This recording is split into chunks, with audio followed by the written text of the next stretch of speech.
CBS 뉴스는 CBS 홈페이지 cbs.co.kr이나 노코뉴스 홈페이지 노코뉴스.co.kr, 스마트폰 애플리케이션과 팟캐스트를 통해 다시 보고 들으실 수 있습니다. 이어서 부산에서 전해드립니다. 부산 반얀트리 리조트 공사장에서 불이 나 작업자 6명이 숨진 가운데 경찰이 현장에서 화재 안전 기준이 지켜졌는지 수사에 나섰습니다. 1층에 있던 작업자들이 대피하지 못하고 숨지면서 대피 유도 등 작동과 화재 감시자 배치 등이 이루어지지 않았을 가능성이 제기됩니다. 보도에 정혜린 기자입니다. 지난 14일 부산 기장군 반얀트리 화재에서 숨진 작업자 6명이 발견된 곳은 모두 1층입니다. 1층에서 불이 난 뒤 연기가 빠르게 확산하면서 작업자들이 대피하지 못하고 안타까운 목숨을 잃은 겁니다. 소방당국도 자재들이 바닥에 쌓여있는 탓에 방향을 잃어 대피가 오래 걸렸을 가능성이 있다고 말했습니다. 고층보다 비교적 탈출하기 쉬운 1층에서 6명이 숨지면서 일각에선 대피를 도와줄 유도 등이 작동하지 않았을 가능성도 제기됩니다. 소방법에 따르면 사용 승인을 받고 준공한 건물에는 운영 여부와 관계없이 피난구와 통로 유도 등이 모두 작동해야 하기 때문입니다. 소방당국 관계자입니다. 준공이 완료된 시점이기 때문에 지금은 이제 완공검사 증명서가 나가면 정상적인 유도등이나 이런 게 다 있어야 되거든요. 또 당시 현장에 의무적으로 배치해야 하는 화재 감시자의 존재가 파악되지 않았다는 목소리도 나옵니다. 산업안전보건법에 따르면 용접작업 11m 이내 건물 구조나 내부에 가연성 물질이 있으면 초기 진화와 대피를 도와줄 화재 감시자 배치가 필수지만 당시 현장에는 이런 역할을 한 사람이 없었다는 겁니다. 부산경찰청 전담수사팀은 현장 내 화재 감시자 배치 여부와 유도 등과 같은 안전조치 등 업체의 과실을 수사한다는 방침입니다. 6명이 안타까운 목숨을 잃은 만큼 현장에서 화재를 예방하기 위한 안전기준이 지켜졌는지 등을 명확하게 밝혀야 한다는 지적입니다. CBS 뉴스 정혜린입니다. 사망자 6명이 발생한 부산 반얀트리 리조트 화재를 수사하는 경찰이 시공사에 대한 압수수색에 나섰습니다. 부산경찰청과 부산고용노동청은 오늘 오후 3시쯤 동래구 삼정기업 본사 등에 수사관 10명을 보내 압수수색 영장을 집행했습니다. 경찰은 해당 공사의 시공 전반에 관한 자료를 확보한 뒤 원청, 하청공사 관계자들의 부주의가 이번 사고에 영향을 미쳤는지 살펴볼 방침입니다. 지난해 9월 사상하단선 209 공사 현장에서 발생한 대형 땅꺼짐 현상의 원인이 밝혀졌습니다.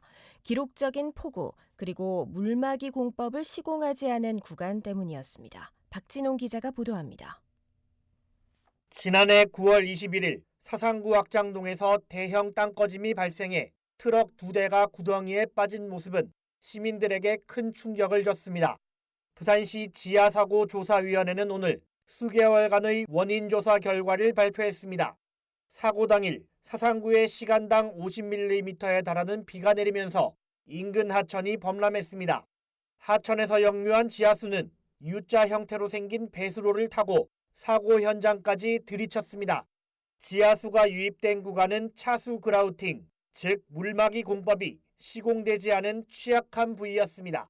지하 9m 굴착 구간 가운데 지표면에서 지하 1.5m까지는 차수벽 대신 목재로 된 흙막이 벽만 세우도록 설계됐는데 이곳에서 지하수와 토사가 동시에 유출돼 대형 땅꺼짐이 생긴 겁니다. 임종철 조사위원장입니다. 설계자는 1.5m를 남겨두고 물론 다 하면 좋겠지만 그럼 또 과다 설계가 되기 때문에 비용의 면도 있고 해서 요 밑에서부터 했는데 결과적으로는 이게 중요한 원인이 됐다. 조사위는 재발 방지를 위해 저지대 침수 구간을 분석해 지표면까지 차수공법을 모두 실시하라고 권고했습니다.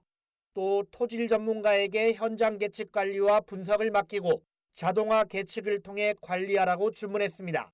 부산시는 지난해 8월 발생한 109 사고 조사 결과와 연계해 종합적인 재발 방지 방안을 마련한다는 계획입니다.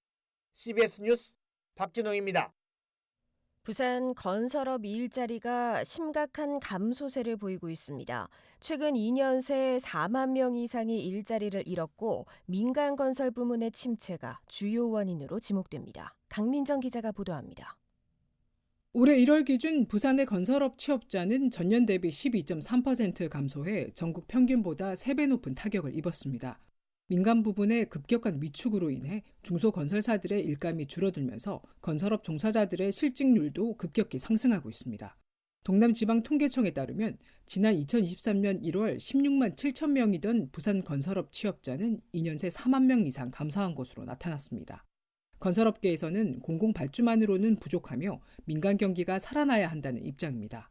김영겸 부산대한전문건설협회 회장입니다. 비율이 어떻게 돼 있냐면은 민간이 75%, 민간공사가, 정부 발주공사가 25% 정도, 정부에서 경기 부양, 건설 경기 부양책을 내놔도 실제 실물 경기에서는 저희가 피부로 와닿지 않을 정도로 미미한 정도죠, 사실은. 부산 건설업계가 기대를 걸고 있는 가덕 신공항 사업에서도 지역 건설업체들의 실질적인 참여율은 10%에 불과합니다. 대형 건설사들이 직접 시공을 맡으면서 협력업체도 중앙에서 선정될 가능성이 높아 지역 업체들이 실질적인 수혜를 입기 어려운 구조입니다. 건설업 침체가 장기화하면서 건설 자재 업체나 장비 대여 업체, 지역 소상공인들까지 연쇄적인 타격을 받고 있습니다. 이에 따라 업계에서는 보다 강력한 금융 지원과 세제 혜택 등 실질적인 대책이 필요하다는 목소리가 커지고 있습니다. CBS 뉴스 강민정입니다. 한국은행 부산본부에 따르면 12월 제조업 생산은 자동차, 전자부품 등이 늘면서 전년 동월 대비 7.6% 늘었습니다. 또 12월 중 자본재 수입이 81.3% 늘었고 건축 착공 면적도 91.7% 늘어난 반면 소비는 6.9% 줄었습니다. 올해 1월 취업자 수는 지난해 같은 기간과 비교해 17,000여 명 감소한 것으로 집계됐습니다. 부산 참여연대는 논평을 통해 부산시의회가 조례 규정을 어긴 채 의장 측근을 비서실장으로 채용한 것과 관련해 부산시를 견제할 법적인 힘도 도덕성도 상실했다고 비판했습니다. 참여연대는 이번 사태는 조례를 심의하는 기관이 조례를 위반하고 정실인사를 감행해 의회 조직을 사유화했다는 점에서 스스로 신뢰를 낮춘 사례라고 평가했습니다. 한편 부산시의회는 어제 어긴 규정을 현재 상황에 맞게 바꾸기 위한 공무원 정원조례 일부 개정 조례안을 별다른 논의 없이 본회의에서 가결시켰습니다. 부산지법 형사 6부는 수년간 5억 원 넘는 회사 돈을 빼돌린 혐의로 기소된 40대 여성 A씨에게 징역 2년 6개월을 선고했습니다. A씨는 2014년부터 2023년까지 부산의 한 제조업체 격리 직원으로 근무하면서 직원 퇴직금이나 상여금 등 회사 돈 5억 원 상당을 횡령해 생활비로 쓴 혐의로 재판에 넘겨졌습니다. 재판부는 범행 기간과 피해액이 상당한 데다 피해도 전혀 회복되지 않아 죄질이 좋지 않다고 양형 이유를 밝혔습니다.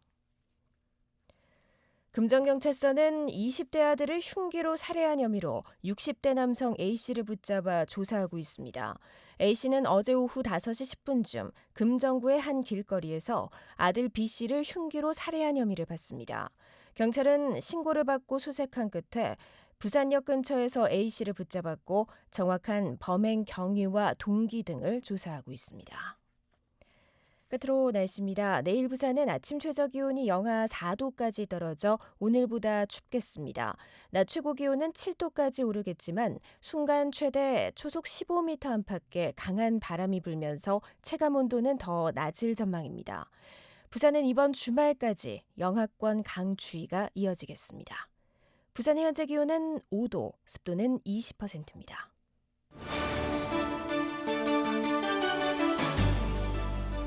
CBS 저녁 종합 뉴스를 마칩니다. 지금까지 진행해 기술 김상길, 기자 김혜경, 아나운서 김정현이었습니다.